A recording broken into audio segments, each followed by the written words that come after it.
Good afternoon, everybody. The City Council candidate for Ward 8, Daniel Trace here, coming to you on Tuesday, June the 2nd. We've been outdoor knocking all day. Came in to take a blister break right now. The feet are suffering a little bit, but it's all worth it in the end. We were out there to finish off the portion of Bathurst that I didn't finish yesterday. As well, talking to people along the Eglinton corridor there, in between Avenue Road and Bathurst. Just talking to people as I go along. And I was headed back home here. I live on the western side of the Allen Road. So I was just headed back home here to have a bite to eat and a little rest. I was thinking of going a little north of here this afternoon, up near the mall, and talking to some folks along Lawrence there. Great conversations. A lot of, you know what I'm finding a lot of? I didn't expect this much, but the seniors aging in place. There's a lot of questions around what we can do as a city to help those seniors. Most of those issues are taken care of by the provincial government. They're supposed to be anyway, because they fall under, most of it falls under the health stuff, and our health issues are handled by the province. But anyways, these residents are residents right here in Ward 8 in our very own neighborhoods. And so, yeah, there's been a lot of questions on that. I do have experience with that. For one, I was a constituency assistant for the better part of 5 years to Deputy Mayor Paul Ainsley, where on the regular I would have to assist with or handle issues that pertain to seniors aging in place, whether it be accessing disability things needed in the community, to bring property standards up to par and such, or whether it's dealing with municipal licensing and standards with regards to anything from steps to access. I have that experience in my previous role as a constituency assistant at Toronto City Council. So I already have a familiarity not only with the constituents, but as well with, and it's very important, with the staff at the City of Toronto. Those are the folks that get things done. They're the folks that we would have to approach as city councillors. I know a lot of the candidates in the race have not ever worked at City Hall, don't understand the process, and I'm hearing a lot of continued promises out here that, it's like checks that they can't sign. And it's making no sense to me, because as a city councillor, you're one of 26 people in the city council chamber. There's 25 councillors and one mayor. So, and in order to get a motion passed through, not only do you have to, say what you got to say and do your due diligence, but you have to get a seconder of your motion. And if you are just strictly promising constituents the world and not showing how you can work well with others, not just one particular party, like seems to be going on with the incumbent and other candidates, it's just not going to work out for you. You have to be able to show that you can work well with others, also with others in neighboring neighborhoods, right? We have to have friends. It takes a village, right? It can't just be done by one person. However, you do need to have a counselor also that that can get that job done. And I believe that I'm the candidate for the job. I have the work experience down at City Hall. I've proven, just as an example to the folks in Little Jamaica, how quickly, when we work together with information, that we can get things accomplished, as we did by getting those no standing signs taken out and saving people roughly $190 to $200 on a ticket each time. I accomplished that. Not the incumbent, not anybody from any of the BIAs. I accomplished that. And it's important to show residents this, not to brag, but just to show that, hey, as a city councillor, this is how you get the job done. Far too often, these municipal campaigns turn into party politics. You're going to hear it in this one too. It's not our area is nothing special in that regard. You're going to hear a lot of liberal this and PC that, and this is who I ran for in the April federal election and all that kind of stuff. And while those are all things to applaud yourself about, it has absolutely nothing to do with regards to the job that we are applying for as a Toronto City Councillor. A Toronto City Councillor is independent. A Toronto City Councillor answers to nobody but the people. Now, do you want the same old back and forth, red, blue, red, blue, red, blue with a little bit of orange? Or do you want a truly independent candidate, as you should in a city councillor, to be the caretaker and be your eyes, ears, and mouth? That's why on October 26th, I have full confidence that the community will band together, shock the world, and elect Daniel Treyz as your next city councillor. And why? Because that's what I'm going to do. I live here. I work here. I play here. Can't say that much for the rest of the candidates, but that's something for them to show you on their campaign trails. I am the only candidate in Ward 8, by the way, out of the 5. Excuse me. The only candidate out of the 5 that has my information up there for you to see and access. I fear that in this campaign, we have a party member, we have an 81-year-old incumbent, and we have 2 folks that work for the BIAs, or did, because I believe they have to take a leave of absence. And surprise, surprise, they don't have any contact info up for the regular, everyday folks in the community. I believe that certain individuals are hoping to get by on their name, on their party status, as well as the vote splitting. It doesn't take a rocket scientist to figure this out, and you don't have to be an expert. I do, however, have over 3 dozen campaigns under my belt, not just for myself. I've worked with all 3 levels of government and all the parties. I have a proven track record of being able to work with everybody in sequence. Proven track record. Just the other day, I had a quick conversation with mayoral candidate Brad Bradford. Let them know what my points are and, what we're going to accomplish here in Ward 8. And, I personally won't be supporting a mayoral candidate until after the August 21st nomination date is complete. But I have full faith that I can say no matter who is elected as mayor, I will work well with them. And we're gonna shock the world here in Ward 8. I was just going to answer a couple of quick questions because there's a lot of questions being built up in the email there, which is Dan Treyz, that's DANTRAYES @gmail.com. Feel free to send me questions anytime. I answer my own stuff, and I'll usually do it in a video like this so that the benefit of the answer can go out to everybody involved. And if I don't have an answer to your question, I'll let you know directly, and we'll work together to get you an answer.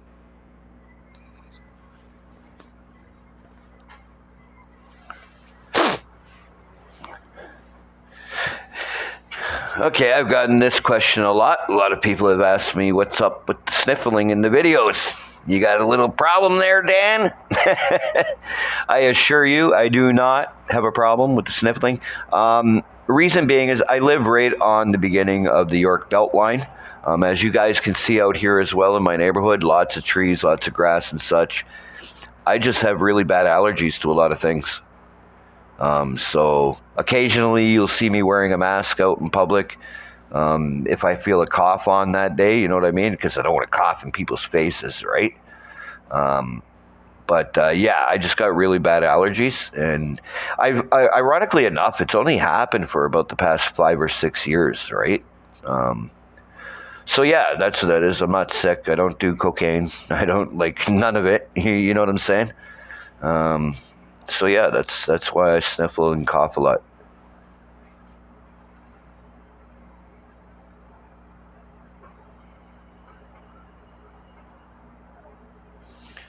You mentioned something about the Rangers the other day with Brad Bradford. Can you elaborate? Oh, I must have told you a story now when we were sort of departing, when I was leaving and he was coming in.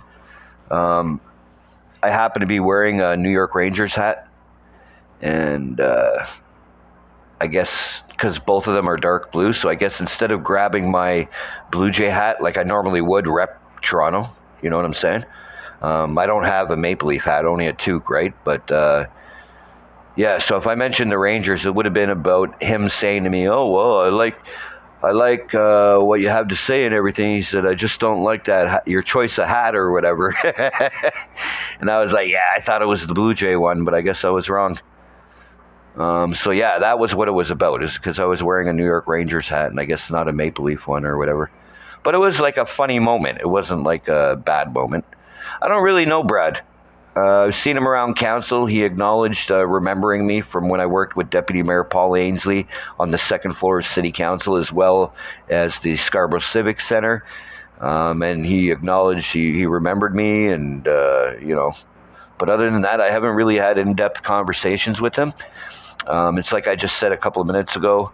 I really won't be backing a candidate or endorsing a candidate until after the nominations, at which point I guarantee you I will back a candidate, no matter who it is. I somewhat have a person in mind, but again, the nominations aren't closed until August 21st, so I like to be fair to the public, and I like to be honest with my constituents here in Ward 8. You know, I hear a lot of candidates and a lot of incumbents saying, my ward, my ward, my ward. It's not my ward, man.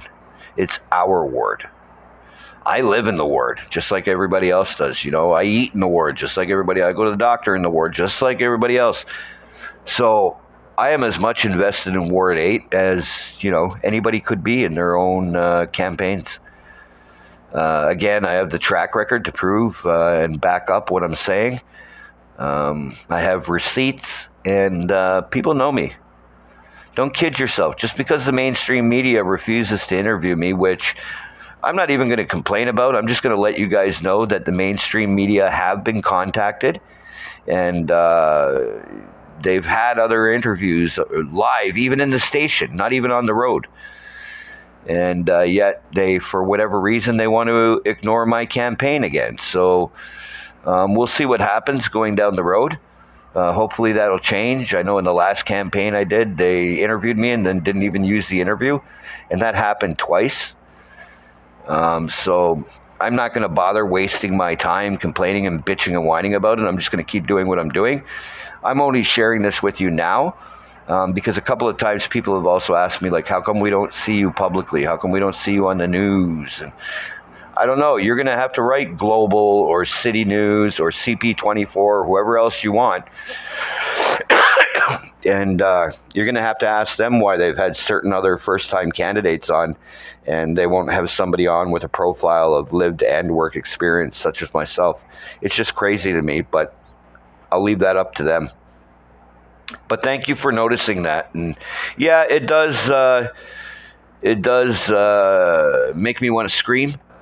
But again, unlike other parachute candidates that have jumped in this race already, I live here, I work here, I was born here, raised here, and I live, you know, it's not going to change. So do your best. All I tell other campaigns and candidates is just get your word out there, be honest with the people. And key thing is sometimes too, you got to listen.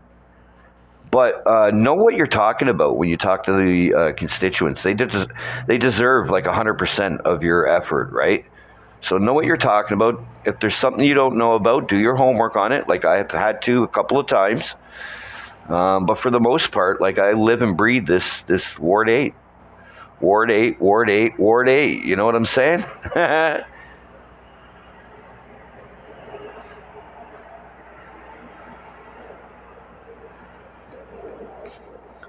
Somebody said to me, did he really say that to you about voting?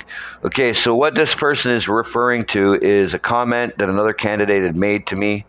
And I'm not going to put them on blast. I'm just going to say that they asked, how many votes do I think I'm really going to get? And I just looked at them like, man, just keep lighting that fire.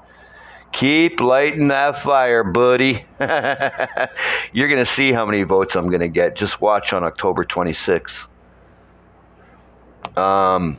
But yeah, I like a little competition like that. That's a motivator for me. When people are so brazen and think that they're just going to be handed something because they've been a part of the BIA or they've been a part of another party or something, and they think it's just going to get handed over to them. And little old Daniel Trays is a nobody, right? But some people are going to learn very quickly that without a shadow of a doubt, I think I'm the number one choice for this job. I've put in my time. I understand on previous occasions when people have told me, like MPP and former news producer Stephanie Smythe told me 14 years ago or 15 years ago, whatever it was, that she wouldn't interview me because I didn't have a high enough profile. Well, here I am, everybody. A few years working directly as a constituency assistant down at City Hall. I currently sit on the board of directors for the past 5 years to present as a board member for the Inner City Family Health Team, which takes care of the major portion of the homeless community that runs from Spadina, Fort York, all the way over to the Don River, and from north to south down to the lake, right? So I've had 3 campaigns of my own, as well as helping, like I said, over 3 dozen other campaigns. Most recently for current MP Vince Gasparo, for current MP Dolly Begum, for current City Councillor Jamal Myers, and for current Deputy Mayor Paul Ainsley, just to name a few campaigns that I've touched.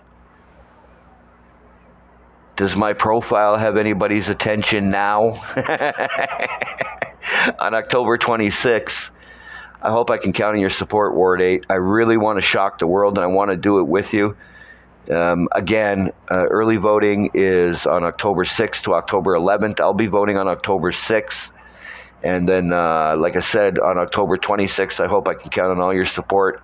And let's shock the world together, as they say, your new city councillor for Ward 8, Daniel Trays. Take care. Have a good one, everybody. And we'll see you live on Facebook Live on Friday.